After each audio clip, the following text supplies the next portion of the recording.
My name's Amy Harrington. I'm the Director of Philanthropy and Public Engagement at RMIT, and I'm really delighted to welcome you all here tonight. It has been one of the delights of my role at RMIT to gain a deeper understanding of the university's cultural collections and archives, the Art Collection, the AFI Research Collection and the RMIT Design Archives, all managed by RMIT Culture. To begin, I'd like to acknowledge the Wurundjeri people of the Kulin Nations as the traditional owners of the land on which the university stands. We recognise respectfully their elders past, present and future. So the representation of women in design is a collecting priority area for the Design Archives, and so in 2023 we were delighted that the Robin Boyd Foundation offered to transfer the Berenice Harris Archive to the university.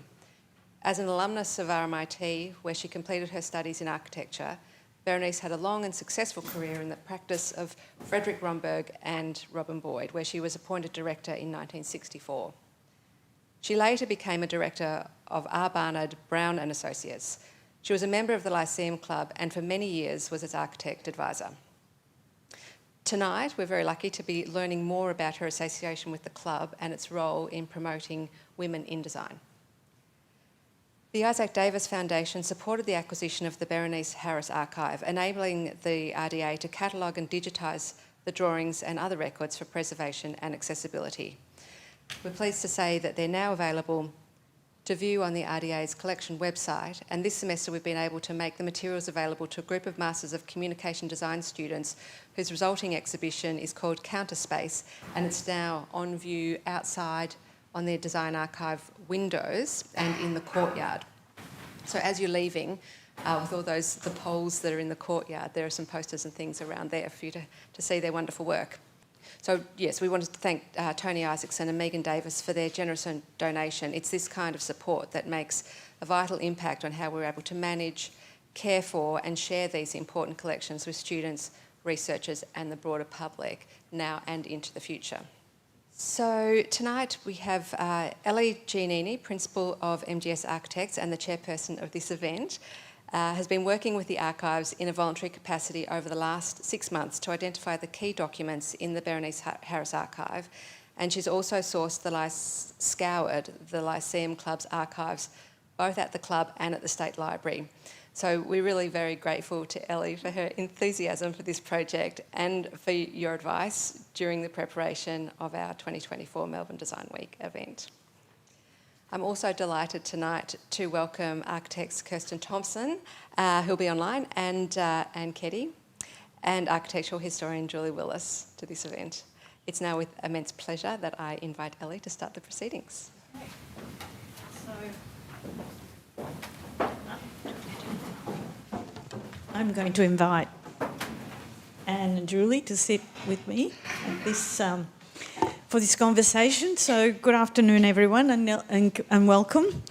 I hope the discussion that will follow will provide more context to the material that some of you may have just seen across the courtyard at the Design Archives. But if you haven't been, as Amy said, the students have also they've put a lot of work in the display window of the Design Archive, which is the great big window facing Victoria Parade.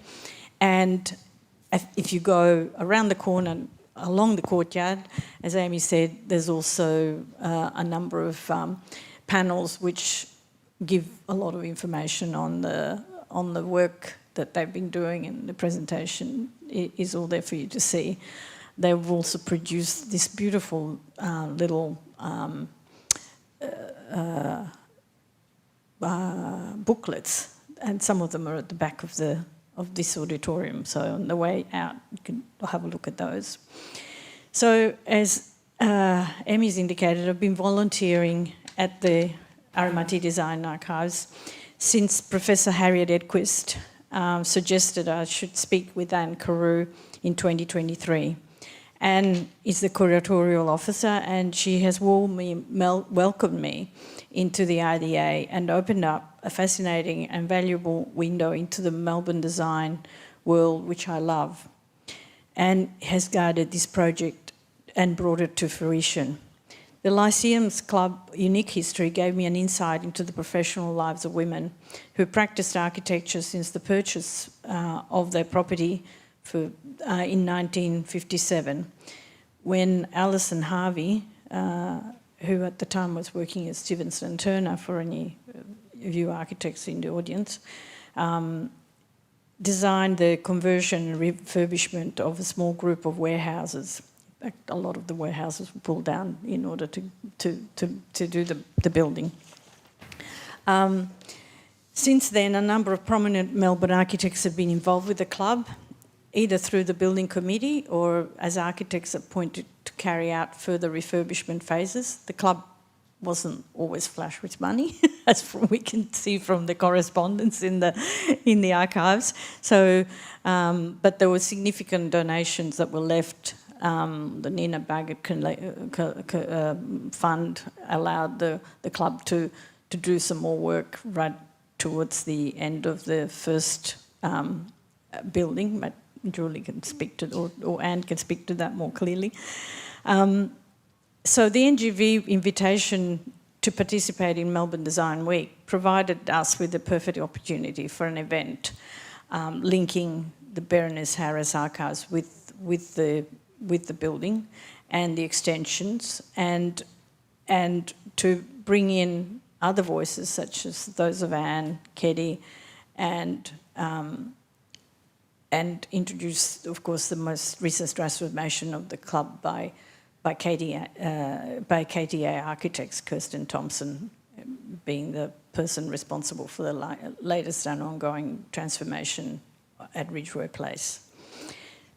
But today we're also very lucky to have here Julie Willis, and we'll hear from her, from Professor Julie Willis, the head of the, is it head of department or the Dean of department, sorry. I should have got this, all those titles right, at Melbourne University. And she will speak about her research into women architects, focusing on her knowledge of Berenice. She managed to actually interview Berenice in person. And we will also, yes, and so here we are introducing Julie. Over to you.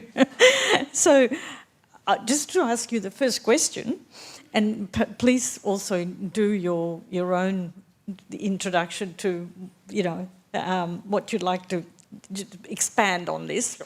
But your research was, you produced a publication called Women Architects in Australia, 1900 to 1950, and which was written in collaboration with Bronwyn Hanna, identifying many hitherto unknown women who have shaped our built environment.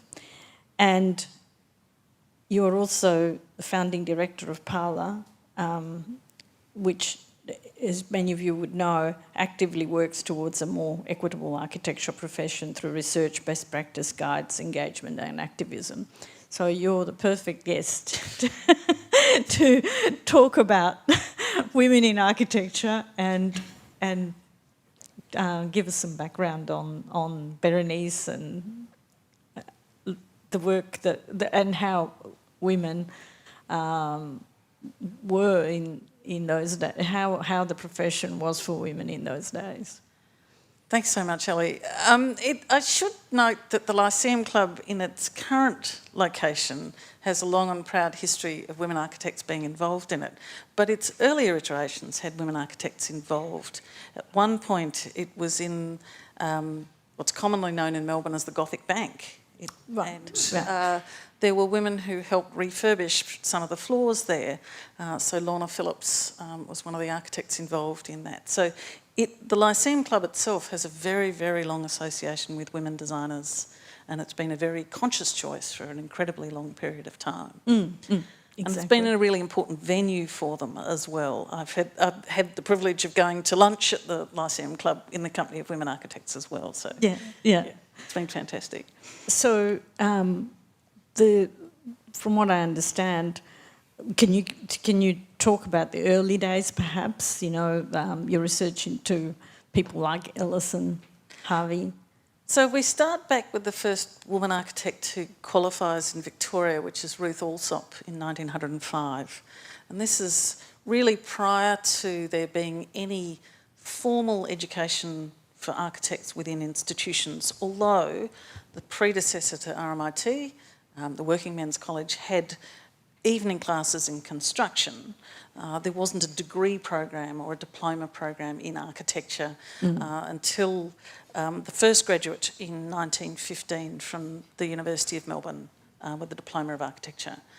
And what's really interesting about that is World War I seems to be this catalyst moment where not only are all the institutions that have an association with architecture teaching start to bring together and formalise their offerings. So you see diplomas of architecture popping up not only at Melbourne, the Working Men's College becomes more formalised, Swinburne, which was this the atelier? Was this the thing well, that the was called the atelier atelier? The atelier is actually a postgraduate teaching in architecture, but there was an undergraduate version as well. So you see the war creates these conditions in which educational institutions are looking for more offerings. And the paradoxical thing about that is that as they defined what it was to enter degrees, and as the profession organised itself and fought for and successfully gained registration, it wrote down the rules of how you entered the profession. And therefore it became easier for women to enter the profession than it had been at any other time. Right. So you see immediately post-war a significant, but by significant I mean in the tens, number of women architects starting to emerge from courses. At that point in time they still need to do articles, so they still need to find an architect willing to take them on. And in that you see Alison Harvey starting to train. She starts at Swinburne and does her early training there. Arthur Stevenson is teaching there at that time. She then gains articles through what was Stevenson and Meldrum and then goes on to an extraordinarily successful career as an architect, influencing buildings not only in Melbourne and Victoria but across Australia and internationally as well. Perhaps I can add a little bit about Alison Harvey, whom as a very, well not as a very new graduate, but in the 70s when she was still alive, I met Alison Harvey and a group of us interviewed her knowing that she would probably not be around a long time. And what was fascinating is just what Julie is saying, is that because she was such a brilliant student, Arthur Stevenson sought her out as to do her apprenticeship, her articles with Stevenson and Turner. But she really came into her own with the Second World War, and it was interesting how women had started to graduate from in architecture, but in the Second World War, all the men enlisted, and so Stevenson and Turner, which was building hospitals all over Australia at that time, but with the impetus of the Second World War, they started to build all over the Pacific, and of course the ones we know best are the Royal Melbourne Hospital, and Alison Harvey was the sole director of that company, and she told us the story that as soon as she realised that was going to happen, she jumped on the tram and went to the RMIT to do an accounting course, because of course then as she had no idea how to read a spreadsheet. The architecture course was all about design and nothing about running a business. So she came back and she did that, and we'll go on a bit further, but she did say to us that when the guys came back from the war, all of a sudden, even though she was a partner, she was the sort of the secretary, tea maker from then on. And I think she was always rather hurt by that. You know, even in the 70s, when Stevenson and Turner had, I think, 24 partners, Alison Harvey was the only woman.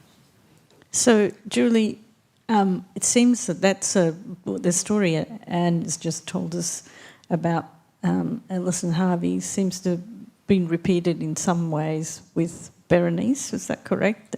That she had difficulty starting her career and only managed to, you know, she entered through the kind of back door in a way by being a builder, but by having a job with a builder or someone like that. I can't remember now the exact, but you can... So Berenice started her architectural education here at RMIT. And when I interviewed her, she mumbled about how she hadn't quite completed. Oh, right. Oh, Well, she did eventually. It took her nearly 10 years. I think it was applied mechanics or something that did her head in. And so she went away and got a job. And she was working with Frederick Moresby for a while. And it was no doubt a very difficult time. She, you know, coming out in the early 1950s, there's still a lot of discrimination. She's paid less than others, less than the male colleagues. She talked about when she turned 21, everybody got a pay rise, but she didn't. She was enormously feisty, though. She would happily do a job over, you know, just chuck it in and say, I'm going off to the next person. Hopefully they'll pay me better. And many of those gambles did work out in her favour. But it was really... when Romberg said to her, I want you to be a member of the Institute, and she needed a degree to do that, in order to go back to complete her studies here. And there were a number of times in which she sort of begrudgingly went back to complete something. It was, for her, a piece of paper and a means to an end. So, I mean, you mentioned there was only women's in the tens. I mean, in 1976, when I started my degree at RMIT, there was only in the tens still. So at what point did things start? Because now the degree courses, the masters and whatnot, they have equal, if not greater number of women enrolling in the course and I will ask a question of you, Anne, in a minute. 10% of my year intake. Yep. And I graduated in 1970. So there was 100 students, of which 10 were women, and I think probably 6 or 7 of us actually finished the course. And that doesn't seem so long ago. But that's a better odds than ours, where there's only 1 or 2 that finished the course. But anyway, can you tell us a little bit, Julie, about when things you know... It's really into the 1980s that we start to see a much greater intake of women into architecture degrees. And you can see the rise across the registration figures, which are not a representation of graduates, I should point out. And there's actually a slow doubling every 10 years of the number of registered women architects from the year dot, which is 1923 in Victoria. But it just takes time, and it's not until you see the 1980s, which is when I was at university, you start to see women coming in really significant numbers, and they have maintained.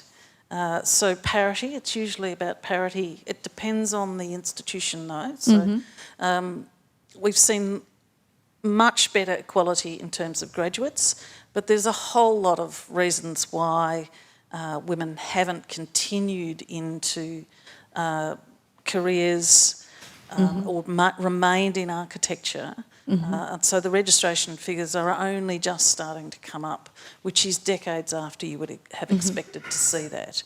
So Berenice was very much a one-off sort of.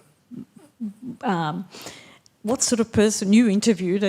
What sort of person was she? And I mean, we're curious because she obviously worked in a very, in an office with some very big male personalities. Well, I was looking over the interview today, and she told me that she didn't care what anyone said. It was just like water off a duck's back to her. And I think that really did sum her up. She was very feisty and she was forthright, and she didn't hesitate to give as good as she got.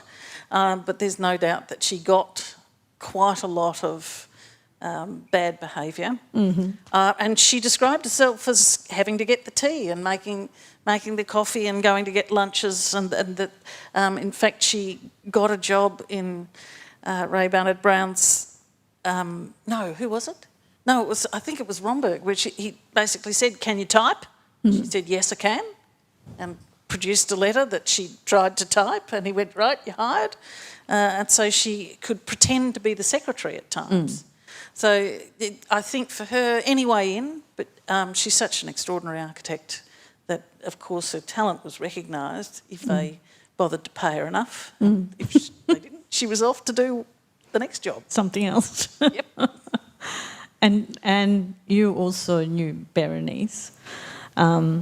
Yes, I met her, but I didn't know her. But it did struck me that whole generation of women, and for all they were outstanding, there was Jessie Marsden, there was Elizabeth Winston Hall, there was Mary Turner Shaw. There were actually more women than you would think. A lot of them married, because it was unusual to be at university and doing a course, a lot of them married other architects, and I think you see a lot of women working with their husbands. The husband's the front man, but they are doing equal amount, and the working from home situation, they could look after the children as well as fulfil their careers. But one of the saddest thing I think that Ellison said to us when we were talking to her was that she was really, really envious. And at that stage, we were surrounded by tiny children, and she was so envious that we had not had to make a choice between having a career and having a family. And she really felt that very strongly. And, you know, I think to her, the office was her family. And she was very much, I believe, a mentor to younger members of staff, and she certainly was extremely talented. And I know we're really going to be talking about Berenice Harris, but Ellison Harvey's modernist design for the Lyceum in Ridgway Place was really quite outstanding at the time, and she was very sure of her direction, that it should be clean and completely devoid of ornament, and the structure and the way in which the building mass was displayed was very strictly modernist. And the original commission, what they bought was, they bought 6 little derelict cottages on a very unsavoury lane, which did have the advantage of a right-of-way through to the Paris end of Collins Street. But this block of 6 cottages had been originally bought by the Melbourne Club in order to protect the privacy of their garden. It was then on-sold, and of course the irony is that if any of you have had lunch in the Lyceum Club, you have this extraordinarily beautiful view right into the Melbourne Clubs, and with Kerstin's wonderful addition, it's even better. So you look through beautiful tracery of these giant plane trees that the power companies have never got their hands onto. And yes, I like to think that, well, you know, you never know what's going to happen in this life. That's right. So you've been a long-term member of the Lyceum Club, and tell us a bit, because we are reading through the correspondence, and you're both here at RMIT, and also some of the correspondence that the club donated to the State Library of Victoria. There seemed to be a real, there are letters saying to, for example, Stephen and Santina, we want your services as architects on the condition that Ellison Harvey will be doing the work, or other letters saying on the condition that, or in fact Ellison Harvey passes the baton to Berenice to say, you know, this person will be a good person to follow up on, you know, what the club needed. So is this the kind of atmosphere that it's familiar to you, and the kind of ethos of... It was interesting that the Lyceum was basically formed by a group of women who were, how does one put it, annoyed that they were discriminated against and not allowed to join the clubs that the men had. And so they said they'd form their own club, and the criteria was that you should be a university graduate. Now, in time, but not for quite a long time, that has been relaxed. I mean, people with administrative and business qualifications and skills were admitted, and then even later on, professions like nursing, which had got a higher profile, I think, and that was recognised. So the criteria for being a member of the Lyceum Club has expanded over the years. I think one of the things was that I'm not altogether sure about this, and Julie might know, but Stevenson and Turner did take on the commission, because although Ellison Harvey designed the building, it was administered by another partner, a male partner of the firm, and possibly because builders were not as accustomed to dealing with women as they are now. And I think she did have an influence, but what you will see with every project, there was always a tremendous amount of angst about how are we going to pay for it, and how they had debentures, they had bequests, they had people, and I know in the very last project, Kerstin's project that I was on the steering committee for, they got people to bring forward their subscriptions and pay ahead of time, and there was always a lot of, because they wanted everyone to be able to afford the subscriptions in order to, and they were very anti ever borrowing money, that was wickedness, and so they were frugal. There was always a lot of angst, and there was always a lot of discussion about how the building should be put together. Always probably equal numbers of people loved what was done, and the other half didn't love what was being done, which probably meant it was quite a good solution. But history has repeated itself. Yeah. But one thing that has not changed is they always had accessible, really good women architects, and they surely lent on them to do their... So following that, could you talk a little bit about your time with Anningham and Cunningham? To Ellison, Berenice and Kerstin Thompson, they were the big projects, but there was I would say half a dozen to 10 women architects who were involved in minor alterations, and Elizabeth Winston Hall, for example, she put in the first lift, and then they were providing accommodation for country members and people from overseas, and so they had bedrooms, and then later on they got en suites, and as the administration improved, with all buildings. In fact, the initial brief to Ellison Harvey was only to use 4 of the houses, because the other 2 they thought they could use for accommodation.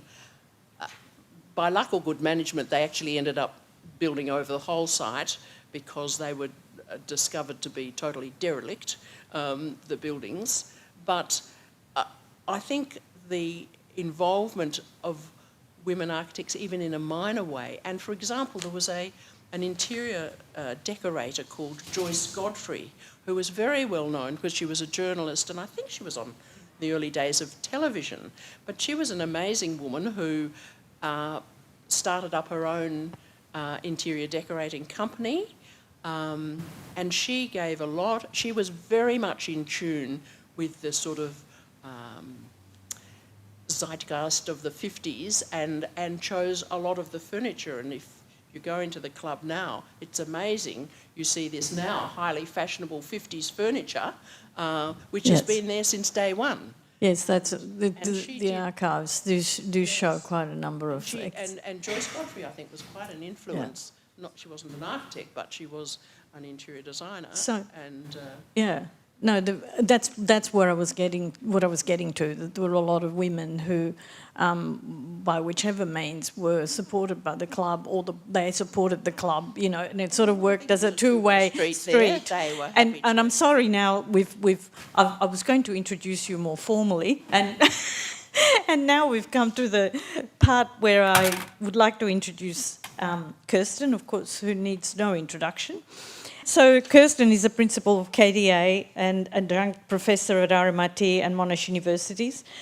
A committed design educator, she regularly lectures and runs studios at various schools across Australia and New Zealand.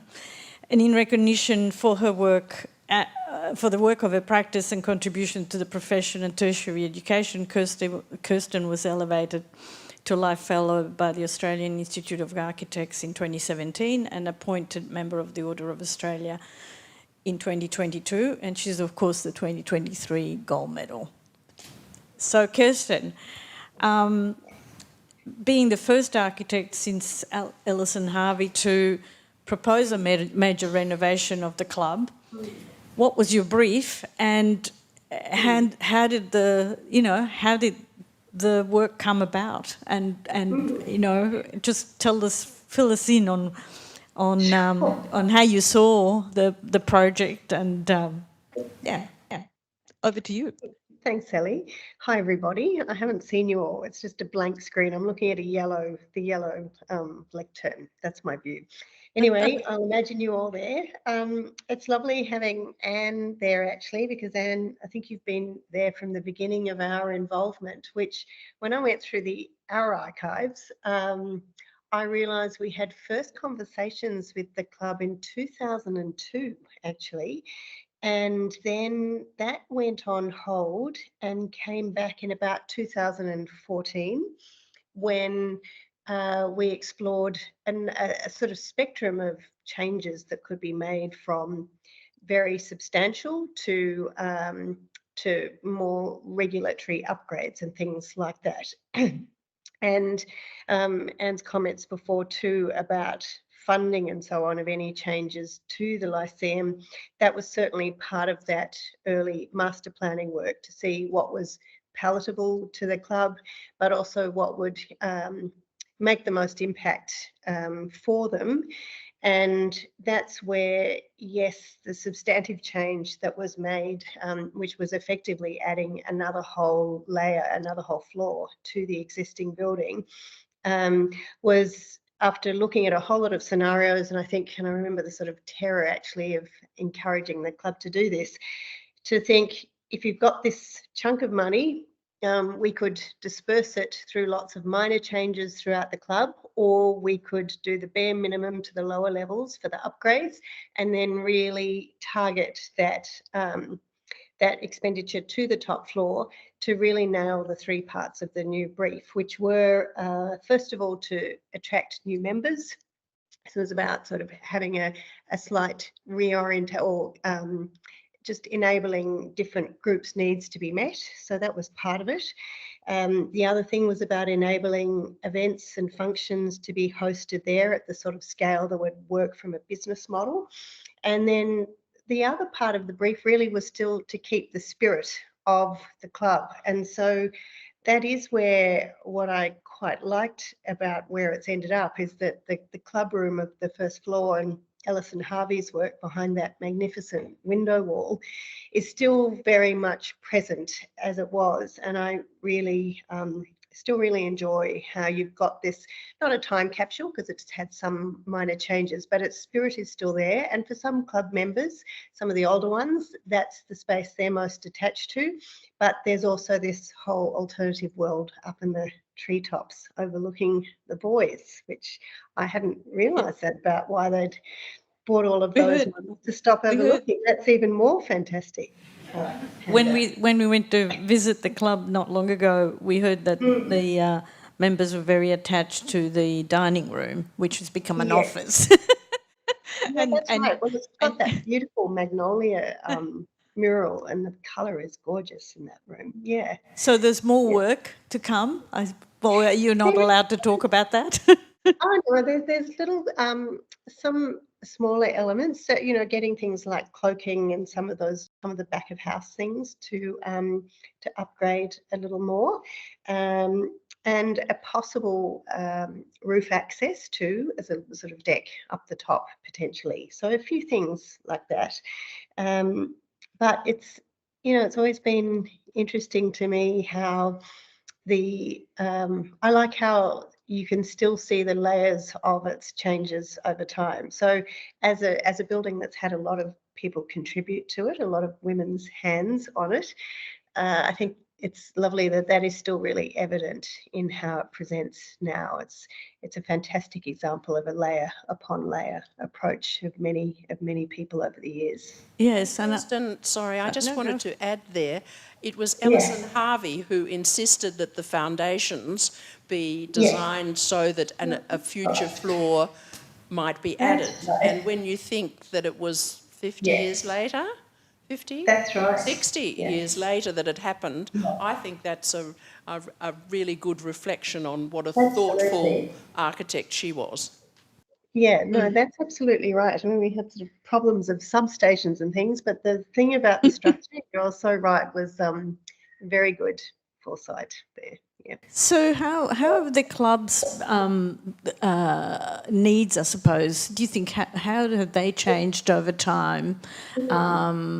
And what things, I mean, we saw in the archives quite a lot of documentation that went on in surveys that were designed for the membership to give feedback. What did they, what were the younger members wanting? What were the, what things needed to be retained?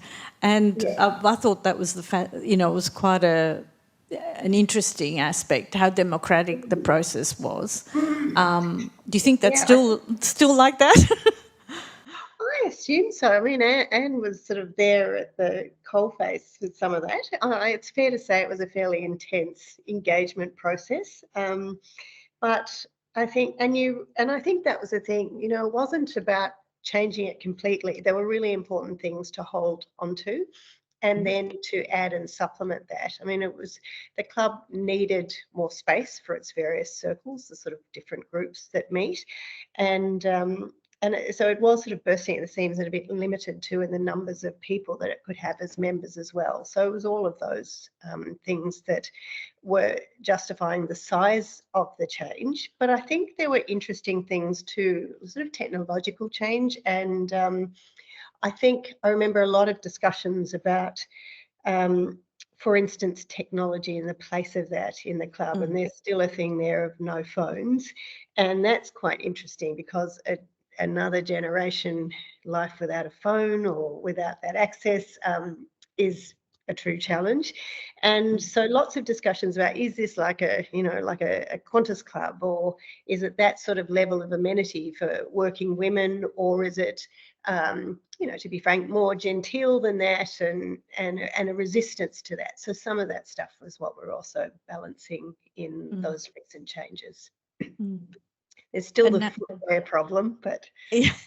And now a question to all three of you, which we've sort of hinting at before. How is the profession changed in more recent years? I mean, Anne, you were the first, women in architect. You founded the first, with Anne Cunningham, the first women in architecture group. How do you think where the profession is faring?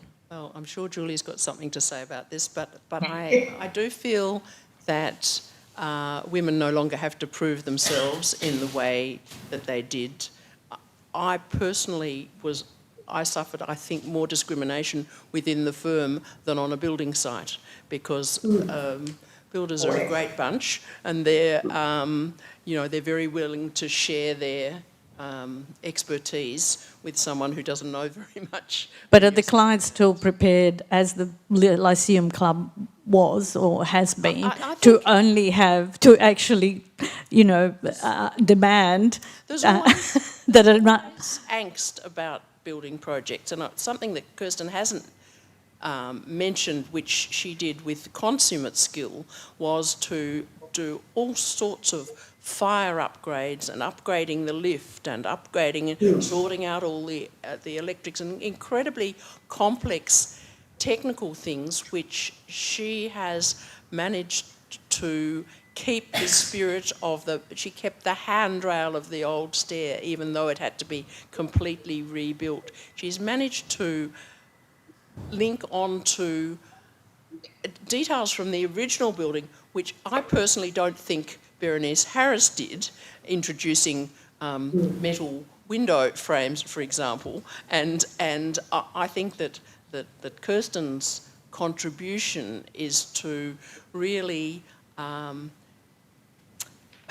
the new floor springs out of the old one. It's not of the 50s, but it talks to the 50s, and it has just provided a wonderful new venue for the club. And in contrast to, there's another women's club in Collins Street, the Alexandra Club, and interestingly, they recently had an English interior designer called Nina Campbell, who some of you might know designs beautiful fabrics, but their renovation, with which they're ecstatic, is very much a house and garden international chic. But the designer has cleverly added more contemporary fabrics in amongst the florals, whereas I feel that the Lyceum has kept to Ellison Harvey's original vision, and I think that's something that doesn't happen all that often. And I like to think it's because of the continuity of women who really appreciated what she'd done. But Julie, Do you think, Julie? Oh, well, I think there's enormous respect that's been shown down the generations of the original design and careful, thoughtful additions that have gone on. And it's great. What an amazing space to have women designers involved in it from conception through to realisation and renovation over time. It's probably unique within Australia. Thank you. in fact, the statement of significance when it was added to the Heritage Register as of state importance, one of the things that, if you look it up on the net, the statement of significance mentions is that it was a club for women, which has always had women architects involved, and that's a rarity. It says in Australia. Definitely. And on that note, I think we can conclude. Thank you, Kerstin, and hope you've got some quiet time now to recover.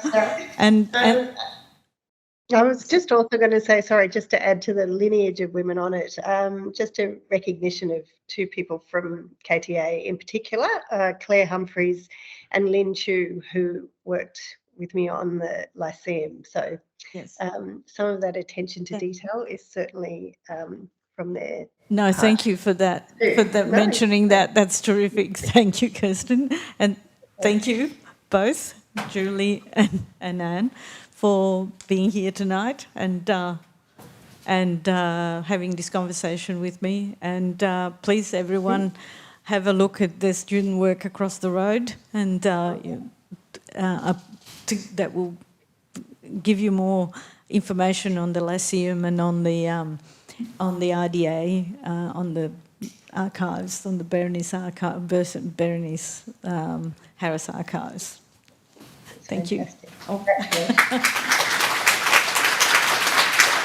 Before everyone go, I feel slightly awkward coming up here. I'm also a female architect. I'm registered and also studied here at RMIT. And what a wonderful joy this evening was.